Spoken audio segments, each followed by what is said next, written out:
Good evening, ladies and gentlemen, and welcome to another episode of the Teachers Edition show right here on Facebook and YouTube Live every first Sunday of the month at 6 p.m. Central Standard Time. My name is James Johnson, and of course, I'm here as your education influencer and to give you the inside scoop on tonight. And I'm Britney Batson. I'm here to keep you informed with all things exciting about educational news. Yes, and of course, we're humbled and we're honored to be your host on tonight. We have a great show. And Britney, what are we going to be talking about? In tonight's episode, we're actually going to be exploring the topic, what's love got to do with it? Students, teachers, parents, and self. Yes, y'all, we are going to be talking about how to express and show love to all of our stakeholders tonight. Now, Brittany, you know you can't say what's love got to do with it without singing the song. So you know you got to give the audience a little sample. Hey. I'm not going there. You ain't going there? Got to do with it. Hey, it has a whole lot to do with it. And that's why education continuously is a trending topic. So with that being said, we're going to jump into the morning announcements in the evening and talk national, state, and federal news. Brittany, what's up first with our morning announcements? Yes, well, James, there is so much going on. So taking a look at some national news What's going on? in education. So we all know a teacher or two that has said they are sick and tired of teaching through the stress of this pandemic. Yes. Can anybody else relate? Not just teachers. I feel they pain. Exactly. The industry in recent weeks has been gripped by talk of a mass wave of resignations, and some alarming indicators suggest it's going to get even worse. On surveys, teachers still on the job say they're done, and over half of the members of the NE Association, National Education Association Union, said they're considering leaving the profession earlier than they planned, according to a recent poll. But thinking about leaving isn't the same as actually leaving. Yeah. And federal data on employment in public schools paints a much more complicated picture. While teachers did quit at a record high rate in the summer of 2020, the next summer, the quit rate was actually at a record low. Okay. So by December 2021, the quit rate had actually evened out to 0.9%, which is actually really similar to other government jobs. And it's 2/3 lower than the national quit rate for all industries. Recent studies suggest that the federal data may even have been overstated when looking at the quit rate in the summer of 2020, as it doesn't fit in with the data that is seen from other states. Such as in Tennessee, 22% of educators said in a fall survey that they are unlikely to remain in public education. A study of 6 school districts here in Tennessee found that all of them actually increased their teacher retention. Okay. And staffing shortages in education, honestly, are the major problem. Yeah, it is. That's the whole show within itself. Yes. And it's not just happening because teachers are throwing in the towel. Schools are not hiring new teachers fast enough in order to make up for the pandemic-induced job shortages, honestly. They have the money, they have the plans in place, but they're not able to get the amount of people that they need. And it didn't help that the Omicron variant in December and January caused huge COVID-19 spikes and cases to skyrocket, meaning that more teachers had to call out because they were sick or they had to quarantine. Yeah, that's real. Exactly. And the NEA survey, which was conducted in January and it was released last Tuesday, found that 74% of union members said that they had to take over their colleagues' duties due to staffing shortages. I mean, I'll just be honest. Who has not had to cover a class on their planning period? Like, it's a real reality for everyone. It is. And I have friends that teach all over the country. We're all experiencing the same thing with these staffing shortages. Yeah, it's a lot. And, transitioning from there, speaking of education, on the state news side, the Tennessee Governor Bill Lee proposed a huge boost in education funding during his State of the State address on last week, Monday. Lee called his plan for public education in Tennessee bold. It includes funding for career and technical training, research, and teacher pay raises. So we all like that one. Okay, so we'll see what that looks like when we get to the nitty gritty. He's proposing a $1 billion update to K-12 funding. It prioritizes the needs of students above all else. It pays particular attention to students with disabilities, to low-income students, to rural students with other priority needs, said Bill Lee. The governor also says they will reward districts based on performance pay, and I'd be interested in that, how that will work out during a pandemic, how we're rewarding winners and losers, but that's another conversation. If passed, it wouldn't kick in until 2024, but some say they're not he's not clear on how it will work or how the state plans to pay for it. He does not have a plan from where the money is going to go and how it's going to happen. So we want to make sure that there is a formula in place and everyone is accounted for, said State Representative Vincent Dixie. The governor also wants to spend $750 million of that $1 billion to make sure that schools who are on floodplains are removed and rebuilt, and also improving career and technical training education. Nearly $125 million that is allotted within that $1 billion will go toward teacher raises. Now, some state representatives say that is not enough, and they also say that it is it that meaningful enough to keep high-performing teachers in their job just so that they can go and, be a retail manager somewhere else and still having 2 and 3 jobs, so that's another conversation as well, because I know a lot of folks that have part-time jobs. So are we really giving teachers enough for what they need in these times? So with that being said, he also wants, and several representatives have said that $750 million could have been doubled or tripled to really have a meaningful effect on teacher lives. Lee says that his K-12 education plan will be finalized in the coming days. He also said that this budget is balanced and will not cost Tennesseans any taxes. Wow. Well, I know in the coming days, we're all going to be keeping a close watch on this. So now let's dig into what's happening in our own backyard with some Shelby County news. And we all know the motto for 2022, drink more water and mind your own business. Yes. So let's mind our own business and kicking it off in Black History style for the month. Black History Month. Based on recent districts data, graduation rates for African-American girls are the highest in Memphis, Shelby County schools. That's something to celebrate. It is. We need some good news. Yes. Memphis Shelby County Schools is committed to developing ambitious initiatives aimed to increase post-secondary education participation for all students, while eliminating barriers and achievement gaps. The district's overall 2020-2021 graduation rate was 77.7%, while African American females' rate was 83.3%. So let's just stop and give some snaps for our African American females, y'all. That is huge. Yes, and they are doing a great job of taking advantage of the courses and initiatives throughout Memphis Shelby County Schools, says Chief Academic Officer Jaron Carson. He says that we are so excited about the trends that we're seeing and the programs that we're offering that we are continuing to enhance the opportunities for all students in our district to engage in. And Chief of Academic Operations and Student Support Sean Page says we have teams that support every student in the building, academically and social and emotionally. And that's huge now in our times. And we want to make sure that all families are aware. And so we must get the child to school and we must ensure that they feel safe and supported. And so that's one of the big things for the graduation rate, especially when they become a 9th grader, to have teams intervene and support students if they get behind. Mm-hmm. And as the district looks to reimagine education, schools, and communities while maintaining optimal learning environments and remaining dedicated to removing barriers for students, this has all been possible through all the initiatives that Memphis Shelby County School and partnerships have been formed, such as ACT Prep, Access for All, Peer Powership, Partnership, Freshman Success Network, Counselors, Project Graduation, and then also in the year 2020-21 school year, SES launched Navence, which is an online tool to support students planning for college and career paths. That's excellent. So super exciting things happening, and we hope that all students partake in some of these partnerships and initiatives. I'm like, where was some of this stuff when we were in school? Exactly. Any of these things, so that's good. Yes. Because they need it. If they don't need it now, they need it, now more than ever. So. Yep.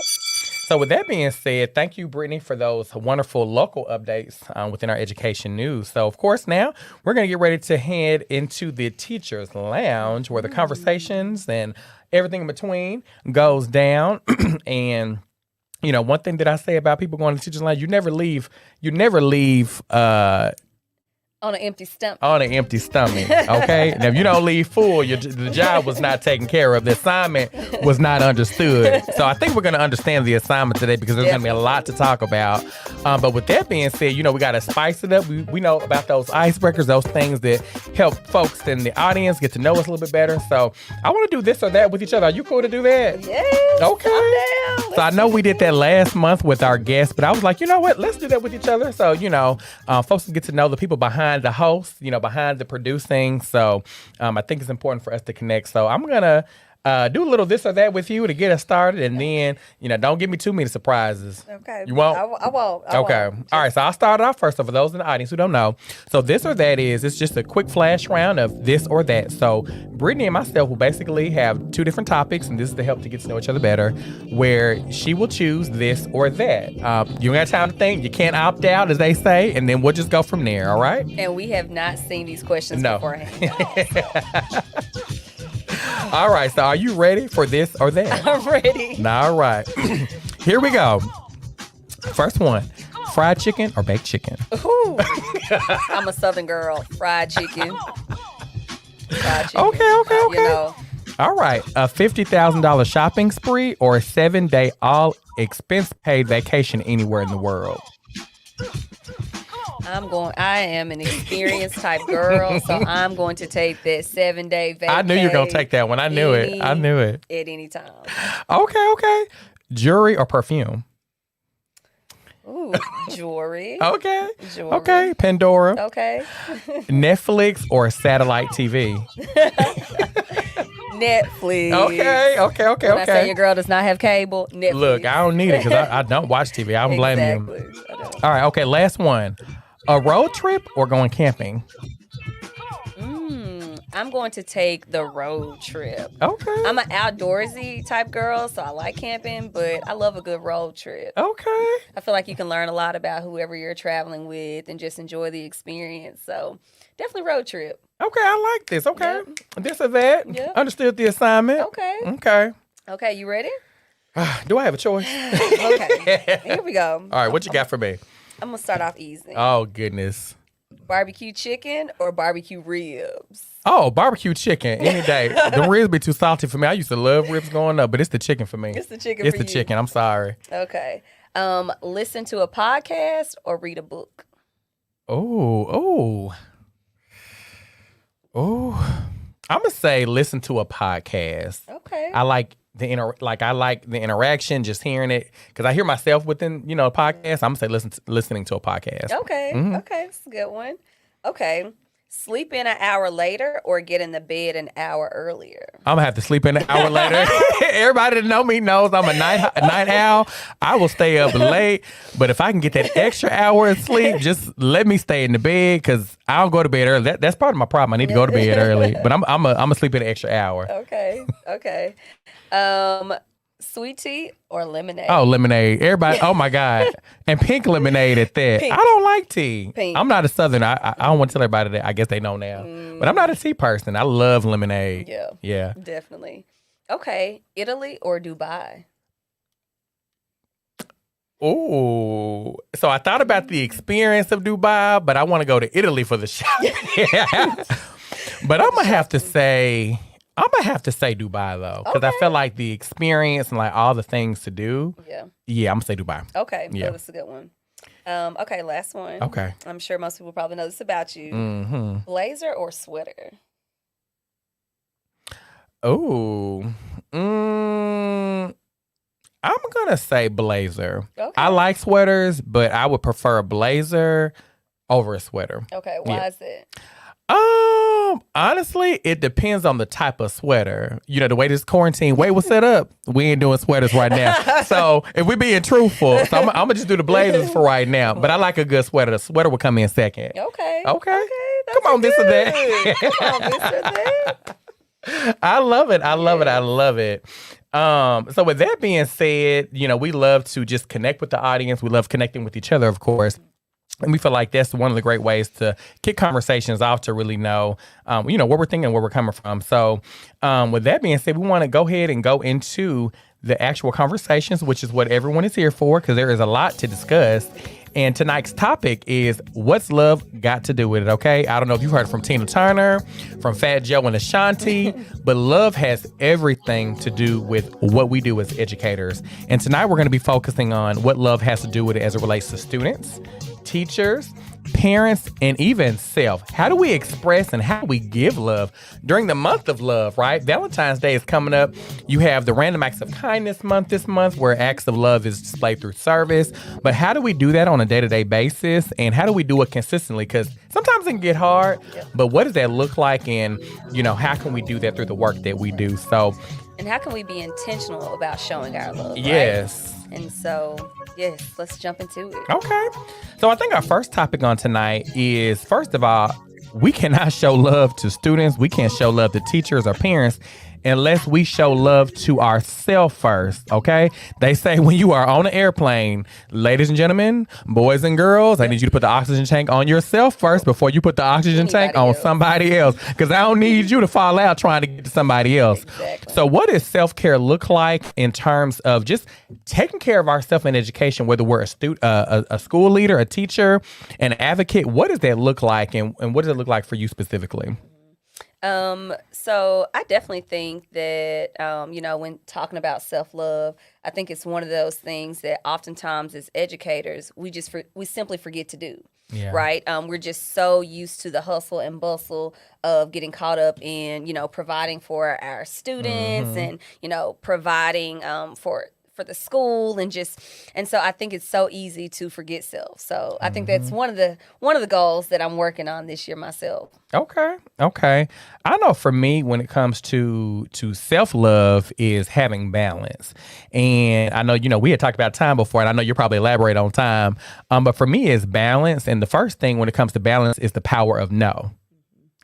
I think sometimes when you say no, or when you say that you can't do something, people take it personal, but you can't take it personal because no is really a way of self-care for you. I know for me, speaking for myself, if I'm not able to do something, or if I'm not able to give in a certain way, I've already kind of figured out those factors before I say no. So for me, it's saying no and also not giving an explanation to that. I don't have to explain why I'm saying no. Yeah. If I'm saying no, I'm saying no, and I've already considered all of those different factors. So I think that also doesn't mean just because you say no that you're not a team player, right, or you're not being inclusive or collaborative. That's not what I mean when I say no. But saying no sometimes is a powerful tool. Protecting your me time. Protecting your energy. Protect your energy. Protect your me time. Protect your me time. So now that doesn't mean when there's opportunities to be of service to someone that you don't do it. Oh, absolutely do those. But you need to do those within reason and make sure that, am I good, or am I going to put myself at a deficit? And if you're putting yourself in a position where things are not balanced and you're always at the low end of the stick, as you will, then you have to reprioritize and figure out how to, have more balance in your life, because that's going to be key for you being a support or help to anybody, whether they're student, teachers, if you're a leader, anybody. Absolutely. I think what it also makes me think about is that your sense of urgency that you have in that moment is not my emergency.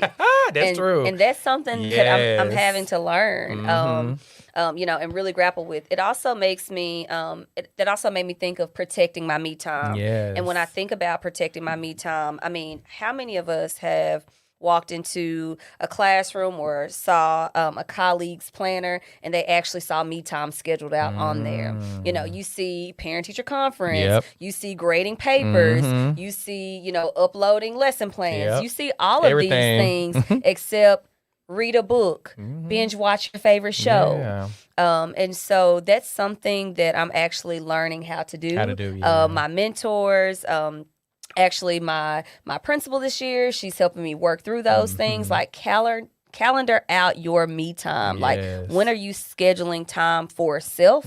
And that's something that I'm learning how to do this year. Okay. So. And speaking of me time, when it comes to me time, and I've had to learn this, and this has been, even since my first year teaching, and being a school leader now, when you leave work at work.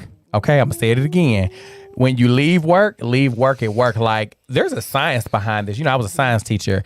When you literally go home and first of all, you lying. Let's start with this. You lying to yourself when you said you're going to go home and take work home and finish. You're not going to. Because I'm a procrastinator and I've gotten better. I'm just going to be honest. Stay closed. The computer going to stay closed. So I make myself feel better. Oh, I'm going to take it home and I'm going to get fit. It's a feel good, right? Now, good and doggone well, when you get home and you hit that couch, psychologically, you're not even in a place to where you can be your most productive, because you're sitting on the couch. That TV is on the wall. That new show on Netflix is kicking in. you're not going to do it. And if you do, it's going to be for a second. Yeah. But we tell ourselves that to make ourselves feel good. And then you repeat that same cycle over and over again. So do yourself a favor. And I'm talking to myself when I say this as well. And I know I'm talking to somebody in the audience. And that is, leave work at work. So do all that you can at work. That doesn't mean you don't give your all and you're out the door when the bell rings. Now, some of us do, and some of us have different priorities. But do as much as you can so when you leave, you feel proud of where you left off. So when you come back the next day, you can just pick up where you left off. Absolutely. That doesn't mean that some days you won't have to stay a little later. That doesn't mean that you should be at work all times of the night, Monday through Friday. No, have balance. There may be some days where you need to stay late, but when you leave the schoolhouse, leave it there so you can give yourself that time that you need to get replenished and rejuvenated for the next day. So you preaching to me? Okay.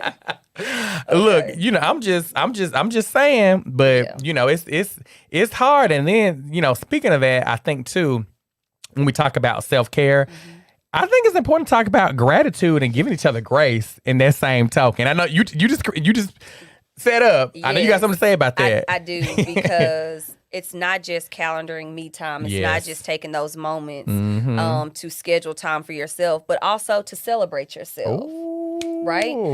I think as educators, most of us, we are educators because we're type A. We're type A. We're perfectionists. We care about these kids. And so we're always working at such a high sense of urgency. Yes. And that we're always really hard on ourselves. We are. And I think in taking care of self, we have to learn how to celebrate self. And so whether it's those moments of reflection where, you look yourself in the mirror and just say, you know what, today I am enough. Today I am the bomb. Okay, Britney Brown. Okay. And I am more than enough. More than enough. And it's not just, and it's okay to make mistakes. I think we have to allow ourselves grace. We have to give ourselves grace to say, you know what? Yes, yesterday was a bad day, but guess what? Today's a new day. Yeah. And I think as educators, we're allowed to have those bad moments. We're allowed to have bad days. But guess what? Let's celebrate those small wins. What was great about yesterday? What is something that you did well? And so, I think that's something that we should start doing, celebrating. Come on, celebrating with the wins. And speaking of like gratitude and then just giving each other grace, I know, there's a quote that says your energy goes where your attention flows. Ooh. And I ain't gonna lie, last week was a tough week for me. And I think that the snow days were needed, but I also think that with the snow days, being at home for 2 days, it might be Monday too, being at home for a couple of days, that allowed me to kind of step back and like look at things. And I was like, you know what, I had a tough week last week, but that doesn't mean that is going to be the narrative for the entire school year. Like Absolutely. You said, there's going to be good days and bad days, but if I don't allow myself to look at the wins, like you said, then we rob ourselves of all the great things that we do on a day-to-day basis. Yes. Exactly. And I think also in finding those wins and celebrating, I think it's just, finding joy. So what are those things that bring us joy? Yes. So what are those, we have to find like those small opportunities throughout the day to insert joy. Because, I just have a personal deep belief that joy comes from within. It does. And it is a choice that you get to make each day. And so I think we should intentionally choose those moments to insert joy into our day. And, not only that, I think too, just being intentional, but just, you can be a professional, but you can also have some fun. Yeah. You shouldn't beat yourself up going out on the weekend. I love when the weekend comes, going out to eat with friends, going out and traveling. Like those things are okay, but we have to, like you said, find time to do that and do that consistently the same way we work hard. Exactly. So, so you can't talk about loving nobody else unless you talk about self-care. And I think we've done a good job of discussing that. So now let's get to the students, the reason for the season, the reason why we are in this game called education. Our students. So, with our students, I know we'll, talk about what are ways to love on our kids or what are ways to, help them love on each other, right? But first of all, Brittany, what are kids going through in today's time? Because it's a lot. Right. When I think about what are some current struggles and challenges that our students are facing, the first thing that comes to mind is being dependent or addicted to social media and technology. Yes. Our students are super dependent and addicted really to social media and technology. Period. Yeah. And I mean, I understand that they've grown up in the world and age of technology. However, and we've seen this in our schools and just across the country. You can see if a student feels disconnected from their technology or their phone. It's like they have an anxiety attack. Like they do. Yeah. Real anxiety. Mm-hmm. Honestly, real anxiety. Mm-hmm. And so, I just think about the day and age in which we grew up where, Facebook was just being introduced. The Razor phone was The Razor cool. phone. I was a senior in high school cool. when the Razor phone, and you had that. It cost like $400. If you had one, you were really popular. You were so cool. But what I will say though is, I don't remember. I'm gonna speak for myself. I don't remember having phones out in class and having to be super connected. Even during lunch, like I don't ever remember being on the phone. Like we crave that socialization, conversation, we did. Just connecting with each other outside of the tech. I was gonna say my phone stayed in my backpack until I got home. Yeah, and it was just like then I pulled it out. You pulled it out. Yeah, but remember, I don't know about you, but like I would ride the bus home sometimes from school, and we would like just sit and talk on the bus. Yeah, like, exactly. Nowadays, kids are super glued to their devices. They're glued to the devices. And speaking of that, I think there comes other issue where you have like that instant gratification of like that cyberbullying. Yes. You have kids, just because it's readily accessible. Let me record this. Let me do something to gain attention, right? Let me do something to, let me take out this phone and record this fight and put it on TikTok or World Star. And I'm going to be the one that has all these views because I uploaded on my phone. Exactly. And not just that, but like even with the social media being a huge issue today, the comparison thing, it's going to always be somebody that's quote unquote, not really, but like prettier. They got this. They have these clothes. That stuff is superficial and it is not real, but they measure themselves against that every single day. That is such a good point. And I tell people, little side note, I tell people, funny joke with my friends, I have such a healthy self-esteem. Mm-hmm. It's one of those reasons, not just the only, but one of those reasons I don't have social media. And so right before we walked in, we were talking about my Finsta or like my fake Instagram account. I don't have social media. I'm not constantly looking for likes or comparing myself to others' lives. And so I feel like it gives me a really healthy self-care, self-love. Okay. But it also gives you really a healthy self-esteem because you're not constantly comparing yourself to others. And I think too, with that being, definitely an issue today, I think just being in the midst of the pandemic, social emotional learning and mental health, it's not just a buzzword or a buzz phrase. Like that is something that I think people thought when we were doing everything virtual, we have to spend a lot of time focusing on it just then. No, it's still prevalent now. And even if the Omicron variant or whatever, we still have to focus on that because kids come in school with so much and you cannot teach a child unless you reach them first. And you have to reach them by recognizing who they are and what they bring to the school and then figuring out how you're going to teach them based on once you get to know that. So what are your thoughts on like social emotional learning and mental health and really addressing that head on in schools to really support kids? So I agree with you 1,000%. I think you cannot reach the child academically until you've reached them socially. Like, when you think about like a hierarchy of learning. Yes. Okay, Blooms. Okay, Blooms. Taxonomy. Or Maslow. We think about instruction. Yes, see. That part. Always. But yeah, you cannot address the student academically until you reach them, as you said, socially. And so I think one way that schools are now beginning to do that, in which they haven't done in the past, is allowing students to take social, emotional, and learning surveys. Okay. Right? You can't address what you don't know. Or see. Exactly. And so one of the ways that our district has done that, I'm sure districts across the country have recently done, they've given students SEL surveys, and students have taken it, and we've gotten a lot of really good data back from those surveys. And so it allows us to see, some of the ways that students are struggling internally or how they see themselves in the school. And so with that data, I think it's important to not only put it out there, but actually use it to change some things, right? And so, and that's bringing in all stakeholders to look at the data. So it's not just, at the district level, we collect this data, but really investing school leaders, parents, students, and teachers into that data. So how are we using that data to engage students in small group sessions with our counselors and with our social workers? And so I think, in speaking about all stakeholders tonight, I think it's really important to take that data and invest all stakeholders into using it. And not just that, and I love how you talked about just assessing the needs, but also what is it that we actually see? Because I think sometimes we get so caught up in the hustle and bustle that there's things that are happening right in front of us and we don't really take the time to address it. Like sometimes there's kids, like they'll come to my office, and as an AP, I'm like, I'm super busy.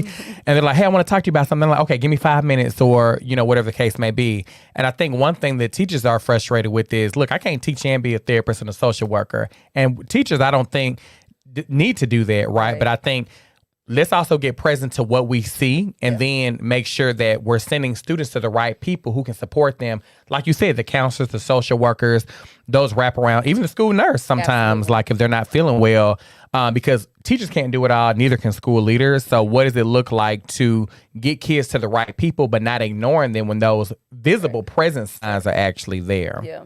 And I think what the survey also does, as you stated, is it also allows teachers to see like warning signs and like triggers that, just in the day-to-day of teaching, they may not necessarily see as as an alarming sign, but really, so whether or not it's that student that's withdrawn, or that student who, guess what, they may be the most outgoing one seemingly in the class, but then once you look at their survey data, you see that, they are, trying to be the class clown or trying to be the most outgoing to really cover up all these other really issues. Going there. So of course, we always want to give people some tangible strategies. How can we show love to kids, right? I think one of the things, I think we talked about this when we first started.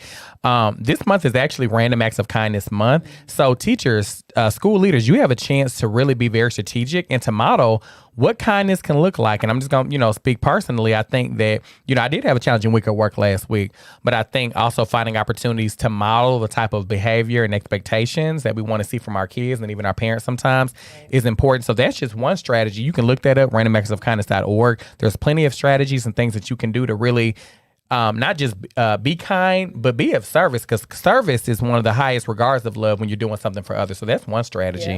Yeah. I think another strategy is, it sounds very simple, but just listening to students. Find those opportunities in your day. And I know there's not a lot of time, as we say, it's so precious to educators. But you know what? Hey, I'm having lunch in my classroom. It may not be that you have students in your classroom every day for lunch, but maybe you see a student who is withdrawn or, you don't know a lot about. Hey, just taking those moments to say like, hey, you want to have lunch with me? Yeah. I would love to get to know more about you or see what's going on. Just a quick check-in.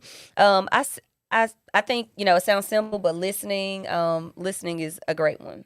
And I think, too, being open and authentic with students, just being yourself, that allows them to come to you and share things when you're authentic with them.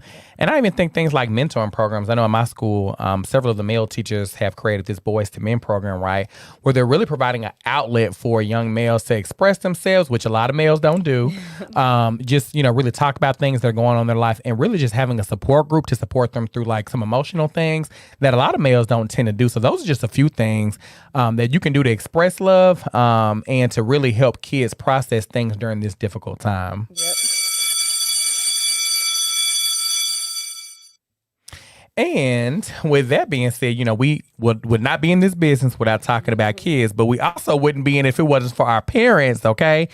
Because they're the reason for the season as well. They give us our kids, they give the schools and our leaders and our teachers the best that they have, and parents have a lot on their shoulders as well. So I definitely wanted to talk about what are ways we can support parents, what are some challenges that, schools are facing when it comes to involvement, and what can we do to kind of eliminate some of those barriers? Yeah, I think when I hear teachers, vent or share frustrations, what comes to top of their list many times is parents being actively engaged and involved in the school and lack of it. Or lack of it, yeah, not honestly. being as engaged and involved. And so when I think about, when I thought about that, I thought about what does parents being actively engaged, what does it actually look like? What does it look like? In our schools? And so it made me think about, what does it mean for a parent to be a true stakeholder?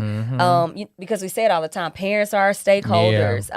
But what have we actually shown or modeled or clearly defined to parents, what does it mean to be a true stakeholder? And so it's more than just dropping your kid off at school and saying, have a great day.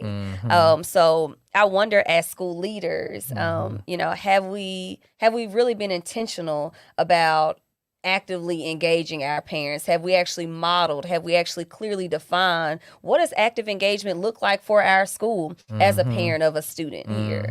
And I wonder, I just wonder if a lot of school leaders have really thought through that lens. And I think too, to that point, I think first, before you can even have an active and engaged parent, there has to be an environment and there has to be a culture and climate in your school that is inclusive. Because I've been in, now luckily that's not the case for where I work, but I've been at schools where it is not inviting to parents. Now, I know I've been in a lot of situations, and I think, where I work, we're, very open and accessible to our parents, which is a great thing. But which is why I have two phones. Which is why you have two phones. Okay, Kevin Gates. So I think that number one, what's the culture and climate when it comes to your parents? Do you want parents there at your school? That's number one. I know some school leaders, and I'm not going to say any names, but we've seen some articles where parents are not even invited to come to the school. Yep. They're not invited. It's not a culture of, we want you to be there. But what are the conditions? And not just thinking about like, when you notice that, parents are not involved, let's think about it next year. No, let's think about it right now. If we know that it's a problem right now, we always say, and I feel like it's an education thing. Let's plan to the future. No, the future is going to be determined by what we do right now. So the only thing that is most important is the present. And really doing the work, bringing them into the fold, asking them their opinion, having focus groups to really get their perspective on things. Because just like when we sit down and we'll talk to teachers about things, you know what, that never even occurred to me because that's not my experience right now. Or the same thing, we sit down and talk and have open conversations with teachers as school leaders like, we didn't know that was going on behind the scene. We have to be able to do the same thing with our parents and creating an inclusive environment where they, number one, want to come. Exactly.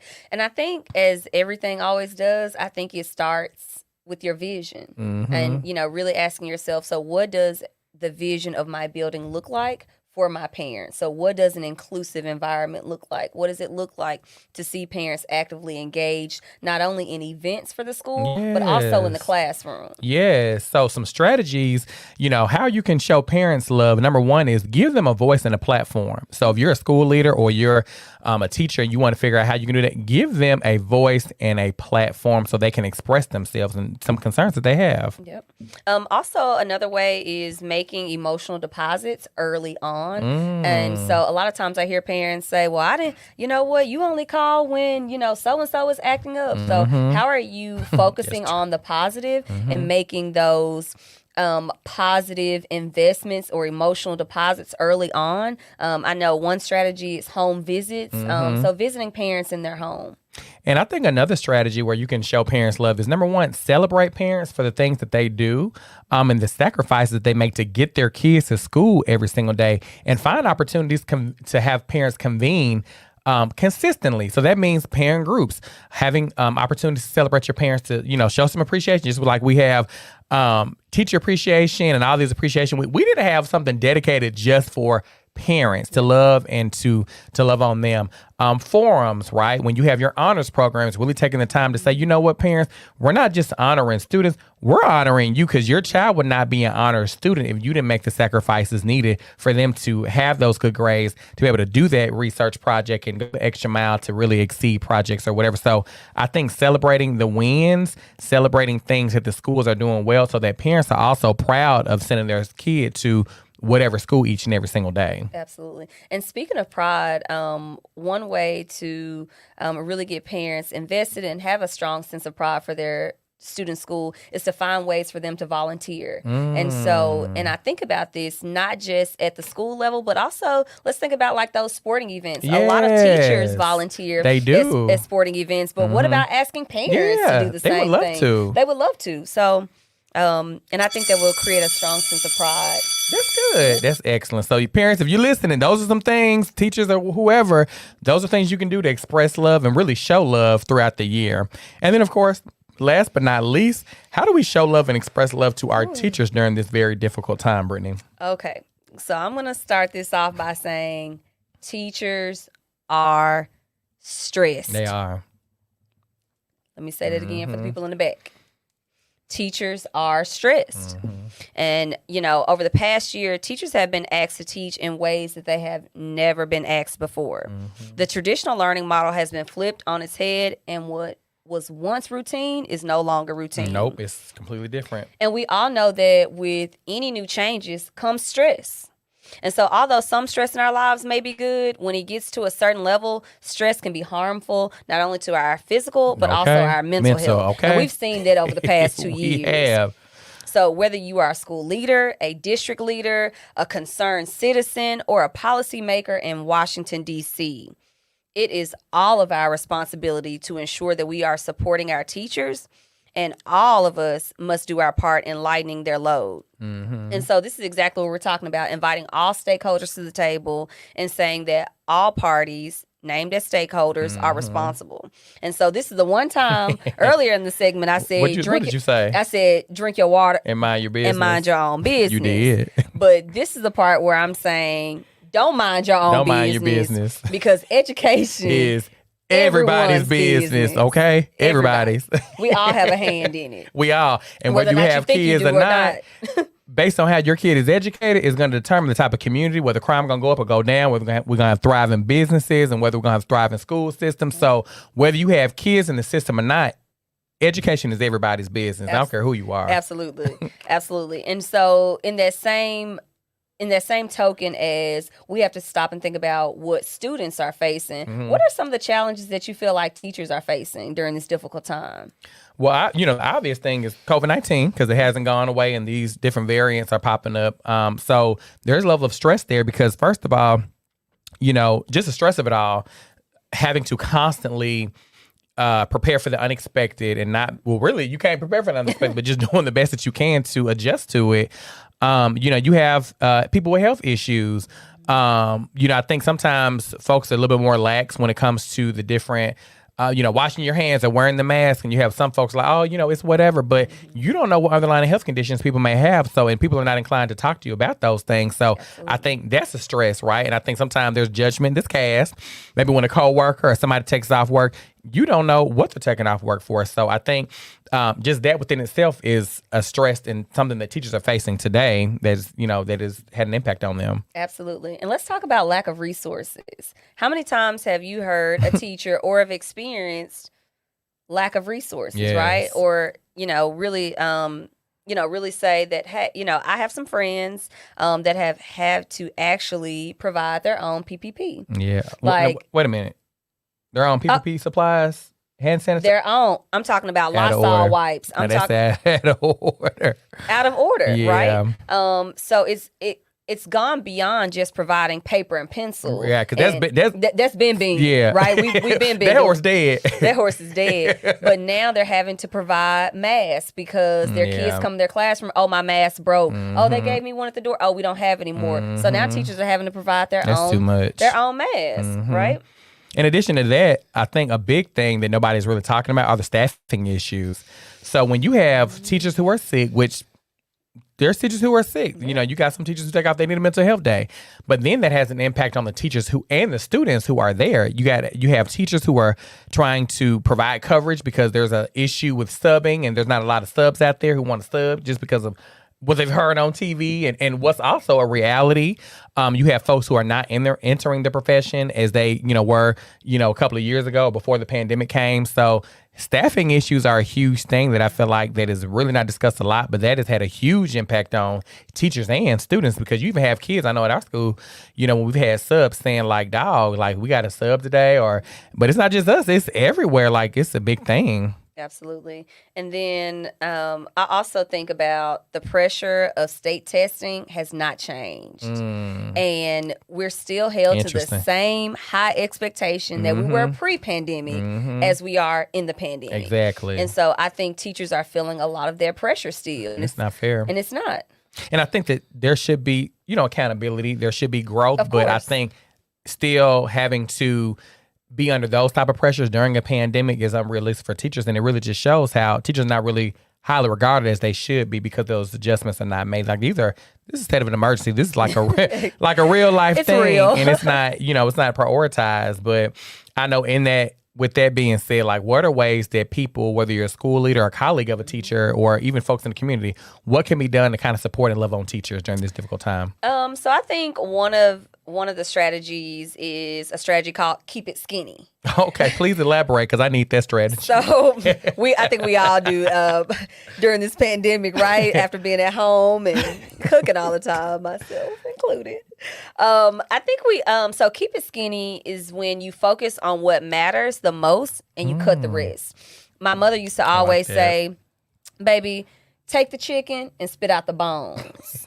And so, because here's the thing, you can do it all, you just can't do it all at the same time. And so when it comes to supporting teachers, making sure that we keep it skinny with our ask and our task. So when we're asking teachers to do things, to take on things, think about what are we taking off their plate? If we're going to continue to add things to their plate, what can we also take off their plate?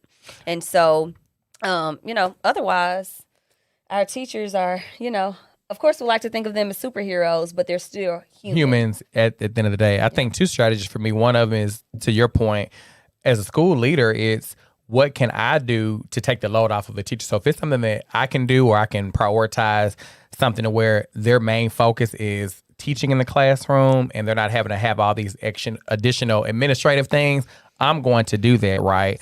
And I think another strategy, thinking about like from a stakeholder point of view outside of the school, I think sometimes people are like, well, I don't work in education. I don't work in the school system. What can I do? Oh my God, there are 1,000,001 things, but we only have 60 minutes. One of the things that you can do is parents or stakeholders, if you own a business, send resources to the school. When I tell you, you can donate items, whether it's school supplies, PPP items. Schools are always in need of items for students who experience homelessness, whether it's personal hygiene products, feminine, products, deodorant, brushes, things to give kids who may be in a house fire. Like, things happen to our kids, like life happens. So donating items to the school, whether you have kids or not, to your local school. And I promise you, those items will be distributed equitably, because there's always a need for items such as that. So donating items to the school, even if you are in the system or not, can be a great way to show love on teachers and give them some support. Absolutely. So, we're going to continue to share all of the different things. I mean, when I tell you there's literally never enough time in the day to really discuss all the things, which is why sometimes you need a part 2, part 3, part 4, part 5, parfait. I definitely think we need a part 2 of this. We do. I think so as well. Because there's so many things that, need to be discussed, and there's so many things that are happening and changing each day. And, with that being said, ladies and gentlemen, we do look forward to doing some additional segments where we really dive deeper into some of these conversations, because they're juicy, but also they're much needed. And as we get ready to close out, I know for me, it's been a pleasure just discussing things, ideas and strategies to love and support on teachers. I've learned a lot. I've learned a lot too. You brought some good strategies that I didn't really think about. But I think the most important thing is, number one, love on yourself first. Like, how are you showing up each day? Because you can't attract what you're not exuding. Absolutely. So if you don't love yourself, if you're not taking care of yourself in this field of education, there's nothing that anybody else can do for you or that you can do for anybody else. So self-love is really the foundation to... It's the best love. It's the best love to really being there for other people and being of service to our kids and every other stakeholder. So that was a big thing for me. And I don't know what your final thoughts are. Yeah. So definitely what you said, really for me, just really bringing in all stakeholders. When I think for me, we all have a personal responsibility to education, whether it's to our students, our parents, our teachers, or ourselves. And so I think for me, just involving all stakeholders, is really my big takeaway. Okay. Well, ladies and gentlemen, never short of great conversation, as you guys can see. So we appreciate you guys for tuning in. The very first Sunday of each month right here on YouTube and Facebook. You'll be able to catch us on those platforms such as Apple, Spotify very soon, once we get our 3rd episode in for the year. So, as they say, you don't have to go home, but you got to get up out of here. I don't know who you're rooting for the Super Bowl next Sunday. So, we ain't going there today. We're not going there. So I don't know who you're rooting for, but hopefully your team wins. But we can talk about that in March. I'm rooting for the underdog. Root for the underdog. Okay. But yeah, thank you all for tuning in tonight. We enjoyed you. Click like, click share, make some comments. And once again, we'll see you all next month, the first Sunday, for another edition of the Teacher's Edition show. Y'all have a good night. I love this song. I feel like Before I Let You Go, timeless classic. It never gets old. Beyonce put a little remix to it, but I ain't gonna lie, I like the original. It's coming out of jam. It is. It's coming out of space. It is. I like the original though. Frankie Beverly. You know, it's a classic. It is a classic.